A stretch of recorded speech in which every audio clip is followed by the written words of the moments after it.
بسم اللہ الرحمن الرحیم الرحمن علم القرآن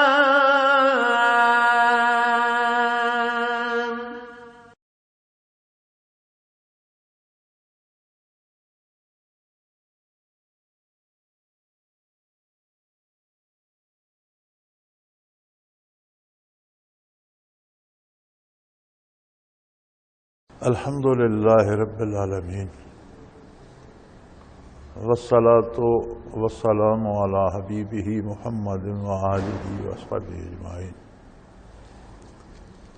اعوذ باللہ من الشیطان الرجیم، بسم اللہ الرحمن الرحیم۔ یہ ایک چھوٹا سا کسی ساتھی کا سوال ہے، دو جملے ہیں کہ اللہ کی تلاش ہے اور دل زنگآلود ہو چکا ہے۔ پہلی بات تو یہ ہے کہ میں اس لفظ سے متفق نہیں ہوں کہ اللہ کی تلاش۔ اللہ واحد حقیقت ہے جو ہر آن ہر لمحہ ہر جگہ موجود ہے۔ تلاش تو گمشدہ چیزوں کی جاتی ہے۔ اگر آدمی کی اپنی آنکھیں بند ہوں تو وہ کہے میں تلاش کر رہا ہوں، تو چیز تو گمشدہ نہیں ہے، سامنے ہے، آنکھیں بند ہیں۔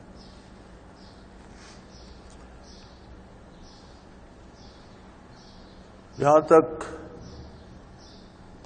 دل کا تعلق ہے تو نبی علیہ السلام نے اس سوال کا جواب ارشاد فرمایا ہے، اور فرمایا لِكُلِّ شَيْءٍ سِقَالَةٌ، ہر چیز کی پالش ہوتی ہے جو اسے چمکا دیتی ہے، صاف کر دیتی ہے، زنگ اتار دیتی ہے۔ وَسِقَالَةُ الْقُلُوبِ ذِكْرُ اللَّهِ أَوْ كَمَا قَالَ رسول اللہ صلی اللہ علیہ وسلم، کہ دلوں کی پالش اللہ کا ذکر ہے۔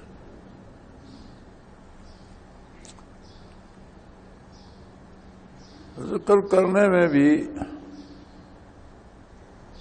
بڑا ایک نازک سا مقام ہے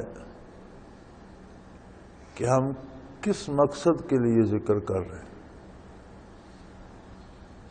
ساری عبادات میں یہ مقام آتا ہے، اپنی پارسائی کے لیے کر رہے ہیں، صاحب کرامت بننے کے لیے کر رہے ہیں، بزرگ کہلوانا چاہتے ہیں، یا محض اللہ کی رضا مطلوب ہے۔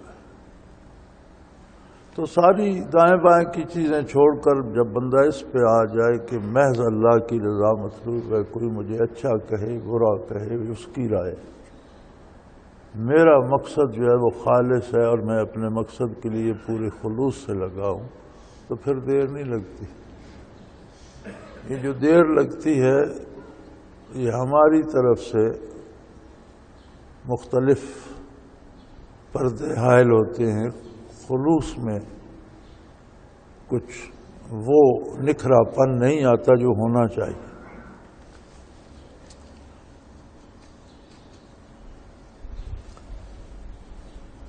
اعوذ باللہ من الشیطان الرجیم، بسم اللہ الرحمن الرحیم۔ الی مدین اخاہم شعیبا قال یا قوم اعبدوا اللہ ما لکم من الہ غیرہ ولا تنقصوا المکیال والمیزان انی اراکم بخیر وانی اخاف علیکم عذاب یوم محیط۔ یا قوم اوفوا المکیال والمیزان بالقسط ولا تبخسوا الناس اشیاءهم ولا تعثوا فی الارض مفسدین بقیۃ اللہ خیر لکم ان کنتم مؤمنین ما انا علیکم بحفیظ۔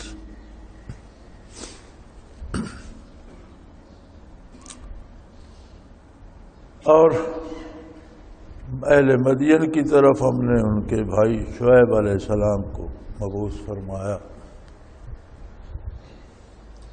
اللہ کریم نے اکثر اقوام کا ذکر کرتے ہوئے ان میں جو انبیاء مبعوث فرمائے انہیں اخاہم اخوہم، ان کے بھائی کے لقب سے یاد کیا، حالانکہ قوم کافر تھی، یہ مشرک تھی، بدکار تھی، تباہ ہو گئی، تو پھر نبی میں اور ان میں کون سا بھائی چارہ رہا؟ یہ اخوہم کہنے سے مراد یہ ہے کہ کسی بھی قوم میں کوئی غیر بشر مبعوث نہیں کیا گیا، باعتبار انسان ہونے کے، انسانیت کے ناطے سے وہ بھی ویسے ہی انسان ہوتے ہیں، نبی بھی جیسے دوسرے ہوتے ہیں۔ یہ الگ بات کہ دوسرے اللہ سے بہت دور چلے جاتے ہیں، وہ بہت قریب ترین چلے جاتے ہیں، لیکن انسانی جو خصوصیات ہیں وہ تمام انبیاء علیہ السلام میں ہوتی ہیں۔ اور یہ کہنا کہ نبی بشر نہیں ہوتا، اس کی نبوت کا انکار ہے، چونکہ سوائے عالم بشریت کے دوسری کسی مخلوق کو یہ نعمت نبوت عطا نہیں کی گئی۔ ہم بشریت انبیاء کا انکار اس لیے کرتے ہیں، ہم خود کو بشر سمجھتے ہیں اور ہم کہتے ہیں نبی ہمارے جیسا تو نہیں ہونا چاہیے۔ ہم یہ نہیں سوچتے کہ ہم بشر ہیں بھی کہ نہیں۔ بشریت کا معیار انبیاء ہیں، وہ بشر ہیں، جتنا ہم ان کے تابع ہیں اتنی بشریت ہم میں ہے، جتنا ہم ان کی اطاعت سے باہر ہیں اولئک کالانعام بل ہم اضل۔ قرآن فرماتا ہے کہ یہ تو جانوروں کی طرح، بلکہ ان سے بھی گئے گزرے ہیں، کہ جانوروں میں تو یہ شعور اور استعداد ہی نہیں، یہ انسانی استعداد رکھتے ہوئے اس نعمت سے محروم۔ تو فرمایا سمود کے بعد ہم نے مدین میں ان کے بھائی شعیب علیہ السلام کو مبعوث فرمایا۔ قال یا قوم اعبدوا اللہ ما لکم من الہ غیرہ۔ کم و بیش 1.25 لاکھ کے قریب انبیاء اور رسول مبعوث ہوئے۔ تمام نبیوں، تمام رسولوں کا پہلا جملہ یہی ہے کہ اللہ کی عبادت کرو، اس کے سوا کوئی عبادت کا مستحق نہیں۔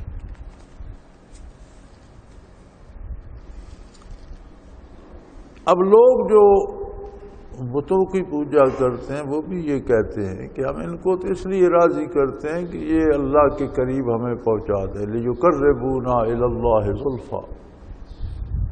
ہم بالذات ان کی پوجا نہیں کرتے، یہ تو نیک لوگوں کے بت ہیں اور انہیں چونکہ قرب الہی حاصل ہے تو ہم انہیں راضی کرتے ہیں کہ یہ ہمیں اللہ کے قریب پہنچا دے۔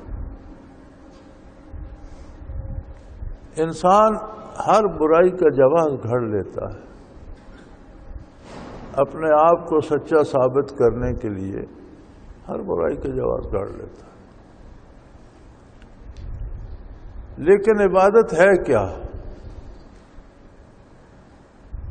عبادت کی تشریح علماء نے جو رقم دراز فرمائی ہے وہ یہ ہے کہ نفع کی امید یا نقصان کے اندیشے سے کسی کی اطاعت کرنا، یہ عبادت ہوتی ہے۔ صرف نماز عبادت نہیں ہے، نماز بھی عبادت ہے۔ صرف روزہ عبادت نہیں ہے، روزہ بھی عبادت ہے۔ صرف حج عبادت نہیں ہے، حج بھی عبادت ہے۔ لیکن ہمارا کوئی کام عبادت سے خالی نہیں، ہر کام عبادت ہے۔ اب وہ عبادت کس کے لیے ہے، کس کی ہے، یہ الگ بات ہے۔ وہ کام ہم کس کی رضا کے لیے کر رہے ہیں، کس سے ہماری امید وابستہ ہے۔ یہ جو آپ روزانہ ایک بڑا معروف لفظ ہے سنتے ہیں، خوش آمد، دیکھتے بھی ہیں کس طرح لوگ بڑے بڑے لوگوں کی خوش آمدیں کرتے ہیں اور کس طرح بچ بچ جاتے ہیں، یہ بھی عبادت ہے۔ اب وہ اس فرد کی عبادت کر رہا ہے کہ اس سے مجھے کچھ ملے گا، یہ ناراض ہوگا تو میرا کچھ چھن جائے گا۔ تو انسانوں سے معاملات انسانی سطح پر رکھنا تو درست ہے، لیکن کسی سے امیدیں وابستہ کر لینا یہ درست نہیں، یہ مقام اللہ کا ہے۔ اور یہ اتنی باریک بات ہے کہ اس سے بچنا آسان نہیں، سوائے اس کے کہ اللہ کسی کو توفیق دے۔ ہم تو ذرا سی بات پہ کسی سے ڈر جاتے ہیں، کسی سے امید لگا لیتے ہیں۔ جب یہ ساری امیدیں اللہ کے سوا کسی سے ختم ہو جائیں، جب سارے خوف اللہ کے سوا کسی سے ختم ہو جائے، تب پتہ چلتا ہے توحید باری ہے کیا۔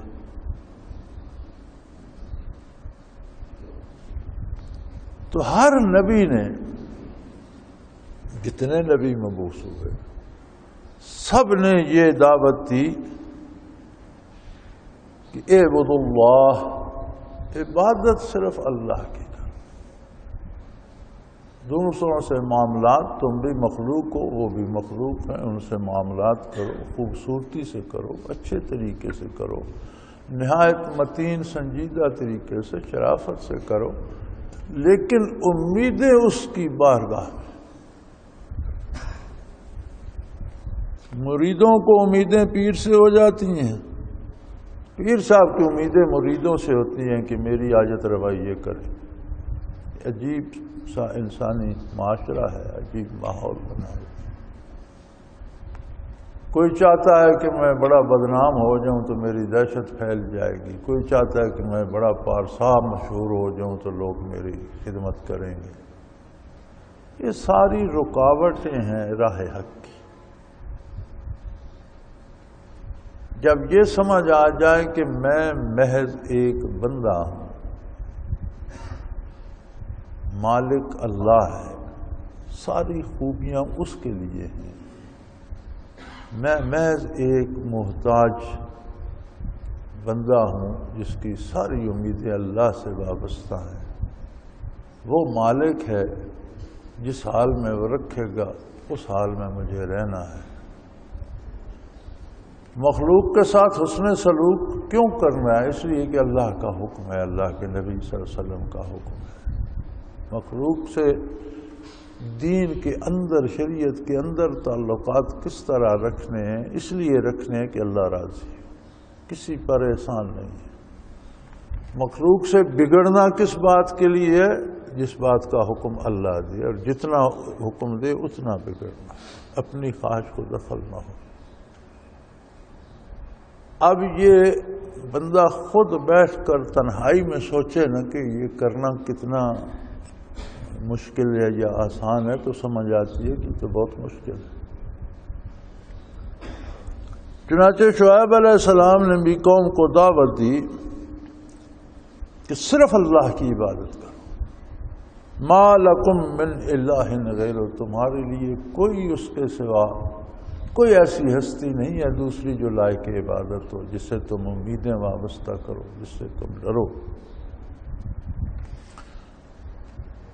اہل مدین کا مسئلہ یہ تھا کہ یہ درختوں کی پوجا کیا کرتے تھے۔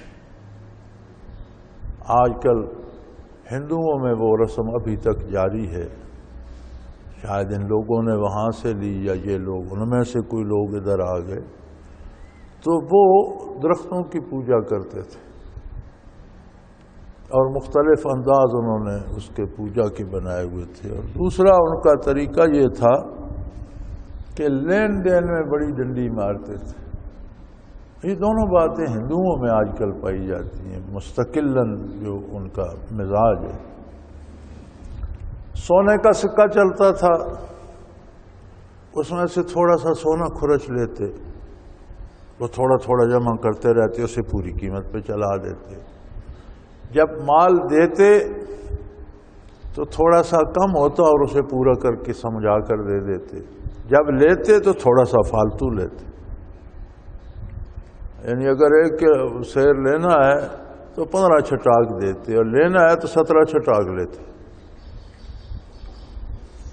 تو دونوں باتوں پر اللہ کے نبی نے علیہ السلام نے توجہ دلائی کہ ایک بات تو یہ ہے کہ اپنی امیدیں اللہ سے وابستہ کرو اور اللہ کی اطاعت کو سب سے پہلے کرو، اور اللہ کے سوا دوسروں سے امیدیں چھوڑ دو، کوئی ہے ہی نہیں، تم نے محض فرض کر رکھا ہے۔ ولا تنقصوا المکیال والمیزان، اور لین دین میں بددیانتی نہ کرو، ناپ تول میں کمی نہ کیا کرو۔ انی اراکم بخیر، میں دیکھتا ہوں تم بڑے آسودہ حال ہو، اللہ کی تم پہ رحمت ہے، مال و دولت تمہارے پاس ہے، اولاد ہے، آباد شہر ہے، اچھے بھلے دولت مند ہو، پھر یہ کیوں کرتے ہو کہ کسی کا حق مار لیا اور حق سے زیادہ لے لیا؟ انی اخاف علیکم عذاب یوم محیط، مجھے تم پر ایسے عذاب کا ڈر ہے جو تمہیں گھیر لے گا، بے بس کر دے گا، تباہ کر دے گا، کسی طرف کا نہ رکھے گا۔ علماء فرماتے ہیں کہ جس قوم میں ناپ تول میں کمی آ جائے، کمی کا رجحان آ جائے، اس پر تنگ دستی مسلط کی جاتی ہے۔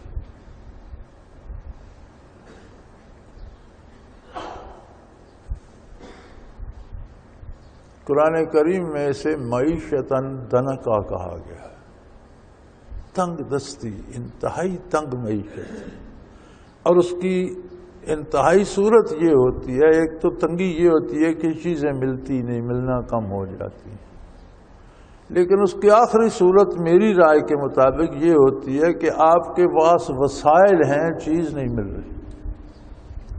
تنگی ہوتی ہے کہ بندے سے وسائل کم ہو جاتے ہیں، اس کے پاس پیسہ ہی نہیں ہے تو وہ خریدے گا کیا، بازار بھرا پڑا ہے لیکن پیسہ پاس نہیں تو وہ نہیں خرید سکتا، یہ تنگی ہے۔ لیکن عذاب الہی کی صورت یہ ہوتی ہے کہ پیسہ پاس ہے، چیز نہیں مل رہی، پیسے جیب میں پیٹرول نہیں مل رہا، پیسے جیب میں گیس نہیں مل رہی، پیسے دیتے ہیں بجلی نہیں مل رہی، بل دیتے ہیں پانی نہیں آ رہا، دوا نہیں مل رہی، پیسے دیتے ہیں دوا اصلی نہیں ملتی، نقلی ملتی ہے، پیسے اصلی سے بھی 2 گنا دیتے ہیں، دوا نقلی ملتی ہے۔ یہ ہے معیشت دنکا۔ اس کا مطلب یہ ہے کہ شاید قومی طور پر ہم میں بھی یہ بددیانتی ہے، لین دین کے معاملے میں ہم ڈنڈی مارتے ہیں، اور یہ عذاب الہی کی صورت ہے کہ آپ کے پاس وسائل ہیں اور چیز آپ کو مل نہیں رہی۔ ہمارے دانشور، ہمارے سیاستدان، ہمارے حکمران الیکشن میں بھی، اب الیکشن کے بعد بھی بڑے بڑے نعرے لگا رہے ہیں کہ جی ہم یہ گرانی دور کریں گے، لوگوں کو روزگار دیں گے، بجلی وافر ہو جائے۔ صحیح ہے، ہو جانا چاہیے، لیکن میرے بھائی ایک طریقہ ہوتا ہے علاج کا کہ پہلے بیماری کا سبب دریافت کیا جاتا ہے، بیماری کے اثرات نہیں۔ اثرات آپ دور کرتے رہیں، بخار ہے اس کے اوپر آپ برف رکھ دیتے ہیں، وہ ٹھنڈا ہو جائے گا، برف پگھل جائے گی، بخار باقی رہے، کیونکہ بخار تو کسی اور وجہ سے ہے نا، باہر کی گرمی سے تو نہیں ہے، گرمی سے آپ نے برف رکھ دی، جلد ٹھنڈی ہو گئی، لیکن بخار کی وجہ جب تک نہیں جائے گی بخار تو رہے گا۔ کسی زخم کی وجہ سے بخار ہے تو زخم کا علاج کرو، وہ ٹھیک ہوگا، بخار بھی ٹھیک ہو جائے گا۔ کوئی اندر کوئی خرابی ہے، کوئی گرمی سردی معدے میں ہے، کوئی تکلیف اندر میں ہے، کوئی خون میں حرارت ہے، یہ کیا ہے، اس کا علاج کرو، بخار ٹھیک ہو جائے گا۔ تو یہ نہیں دیکھتے کہ اس ساری تنگی کا سبب کیا ہے، باقی پوچھا پاچی عارضی علاج ہے۔ صحیح علاج یہ ہے کہ وہ سبب جو ہے اس برائی کا، اس بیماری کا، وہ دور کیا جائے، بیماری خود دور ہو جائے گی۔ آج کے دور کو بڑا ناز ہے اپنی مادی ترقی پر، لیکن ہم سے بہت پہلے جو قومیں گزری ہیں مادی ترقی میں ہم سے وہ بہت آگے بھی تھیں، ایسے حالات بھی ملتے ہیں۔ آج کل لوگ وہاں نہیں پہنچے۔ پچھلے دنوں ایک مادہ دریافت ہوا، کوئی پرانی صدیوں کی دفن شدہ کوئی ایک بوتل سائنسدانوں کو مل گئی، تو وہ مادہ ایسا تھا کہ اس سے ایک خاص قسم کے پتھر پہ ڈالیں اس سیال کو تو وہ پتھر نرم ہو جاتا ہے، اسے آٹے کی طرح گوندھ سکتے ہیں آپ، اور اسے گوندھ کے مختلف شکلیں بنا سکتے ہیں، اور پھر اسے رکھیں تو وہ سوکھ جاتا ہے۔ اب یہ کمال نوح علیہ السلام کی قوم کے پاس تھا.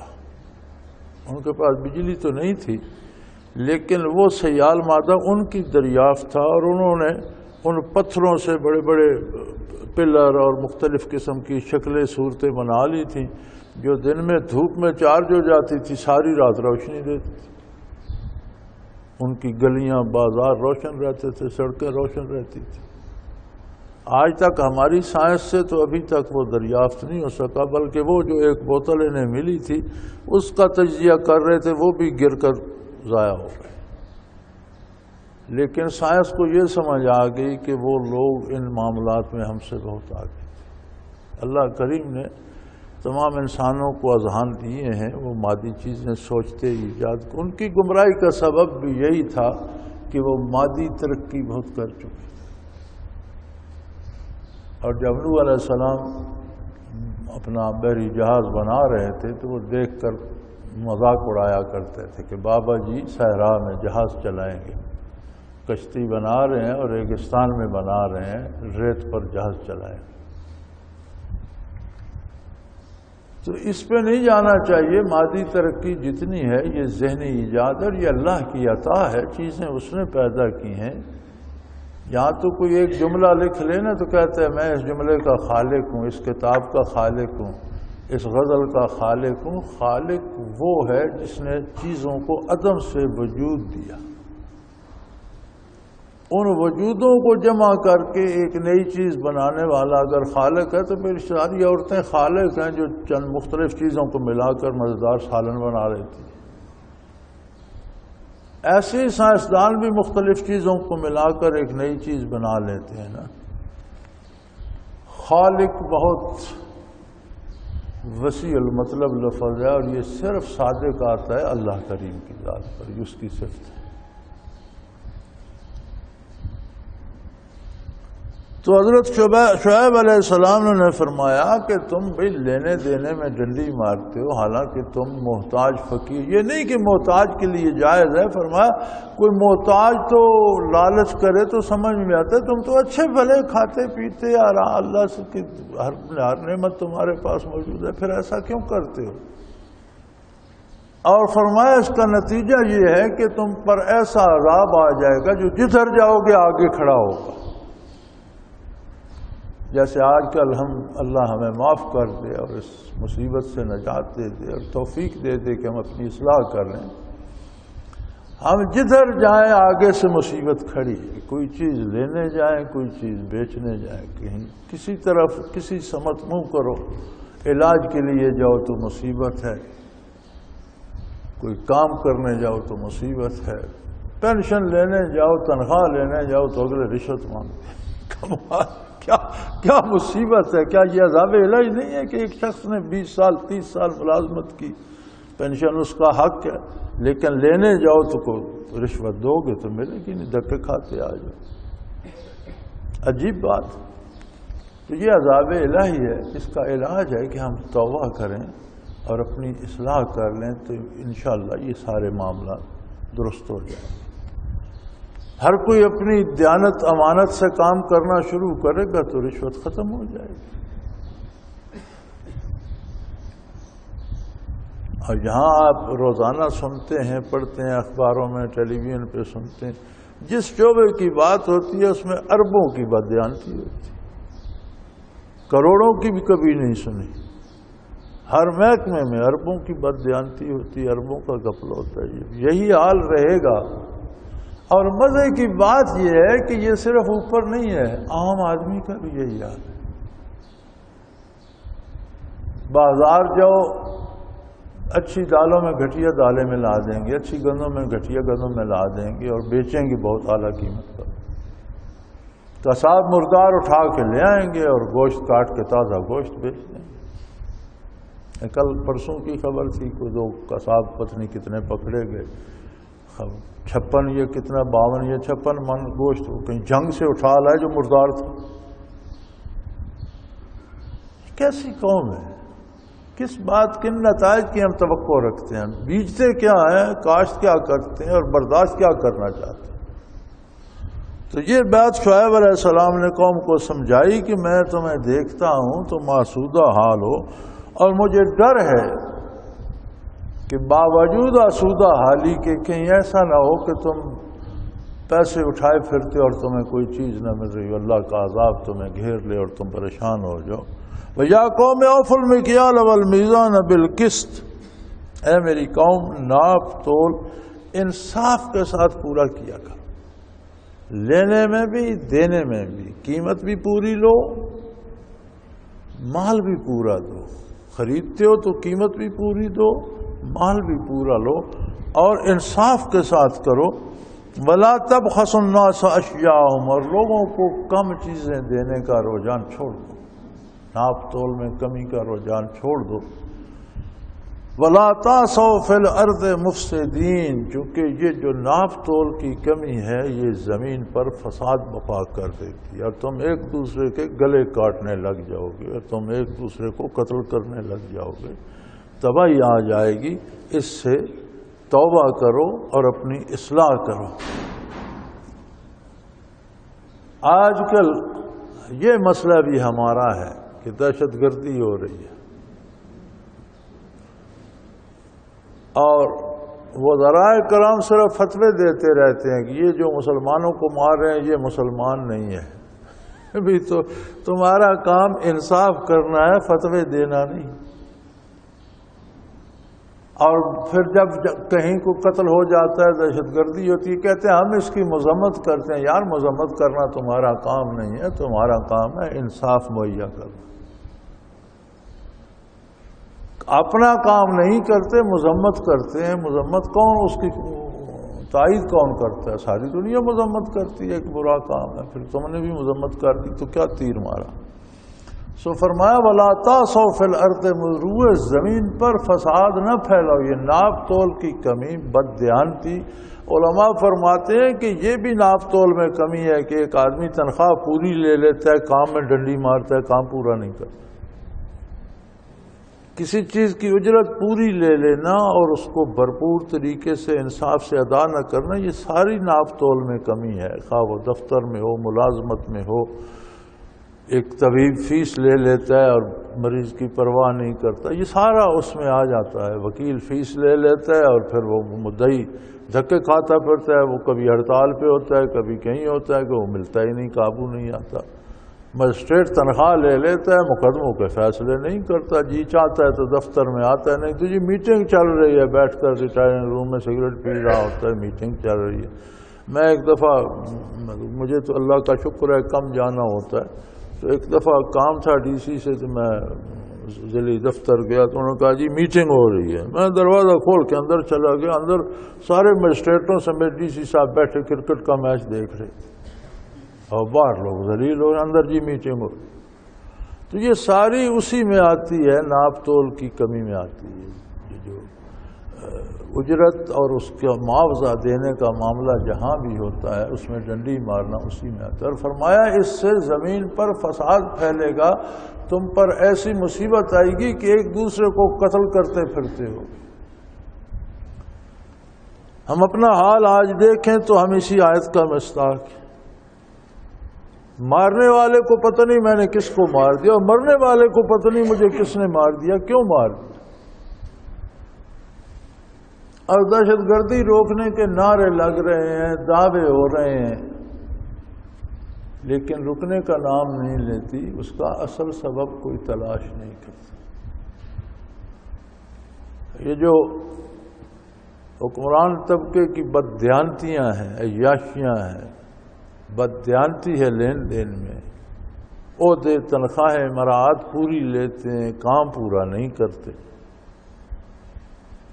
عام آدمی سے بھی جس قدر ہو سکتا ہے وہ بھی اپنا حصہ ڈالتا ہے۔ اب اس پر ایک وقت آتا ہے کہ فصل پک جاتی ہے، اب یہ فصل پک گئی، اب اس کا پھل ہم سمیٹ رہے ہیں۔ بقیت اللہ خیر لکم ان کنتم مومنین، اگر تم ایمان رکھتے ہو تو اللہ کا دیا تمہارے لیے کافی۔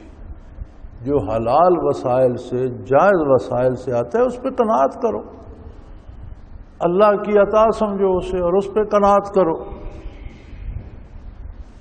وما انا علیکم بحفیظ، اور یہ یاد رکھو میں نے تمہیں اللہ کا پیغام پہنچانا ہے، میں تم پر داروغہ نہیں لگا ہوا کہ میں پکڑ کر کان سے پکڑ کر تمہاری اصلاح کروں. اصلاح تم نے اپنی خود کرنی ہے، میں نے کوئی ڈنڈا چلا کر تمہاری اصلاح نہیں کرنی.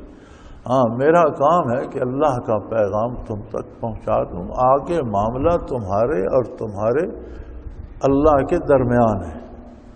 اگر تم توبہ کرو گے وہ غفور الرحیم ہے، اپنی اصلاح کرو گے وہ عذاب اٹھا لے گا، نعمتیں عام کر دے گا. اگر باز نہیں آؤ گے تو عذاب بڑھتا جائے گا اور بالآخر تباہ ہو جاؤ گے. وآخر دعوانا ان الحمدللہ رب العالمین. اللہ اللہ اللہ اللہ اللہ اللہ اللہ اللہ. حضرت امیر محمد اکرم آوان مد ذلہ العالی دارالعرفان منارہ ضلع چکوال میں سالہ سال سے قرآن و حدیث کے اوپر خطابات کر رہے ہیں اور سلسلہ نقشبندیہ اویسیہ کے مطابق لوگوں کو ذکر الہی کی تربیت دے رہے ہیں. وہ قرآن پاک کی تفسیر ترتیب وار بیان کر رہے ہیں. تفسیر قرآن کو وہ موجودہ ملکی اور بین الاقوامی حالات کے مطابق بیان کرتے ہیں. موٹر وے سے کلر کہار کے انٹرچینج سے نکلتے ہوئے کلر کہار کی جھیل سے ہوتے ہوئے میانی، بوچھال اور نور پور سے گزرتے ہوئے دارالعرفان منارہ پہنچ سکتے ہیں. حضرت امیر محمد اکرم آوان نے بچیوں اور بچوں کی دینی اور دنیاوی تعلیم کے لیے سقارہ اکیڈمی کے نام سے ایک درسگاہ بھی قائم کی ہے، جس کا افتتاح ملک پاکستان کے صدر جنرل محمد ضیاء الحق نے اپنے دست مبارک سے کیا تھا. وہ تمام احباب جو اسلام کی طلب رکھتے ہیں ان سے گزارش ہے کہ دارالعرفان منارہ ضلع چکوال میں امیر محمد اکرم آوان صاحب کے خطابات سے مستفید ہوں. وہ ہر جمعے کو نماز سے پہلے بیان فرماتے ہیں. ہر ماہ کی پہلی اتوار کو ماہانہ اجتماع ہوتا ہے جس میں آپ خصوصی خطاب فرماتے ہیں اور پاکستان کے چاروں صوبوں سے احباب اس اجتماع میں شرکت کرتے ہیں. اس کے علاوہ یہاں سال میں 2 مرکزی اجتماعات بھی ہوتے ہیں. ایک رمضان المبارک میں اعتکاف کا اجتماع اور دوسرا جولائی اور اگست میں 40 دن کا اجتماع ہوتا ہے جس میں روحانی تربیت کی جاتی ہے. اپنا خون سیماب دے کر اتنا ہم کر جائیں گے، نام آقا کا چمن میں پھر رقم کر جائیں گے.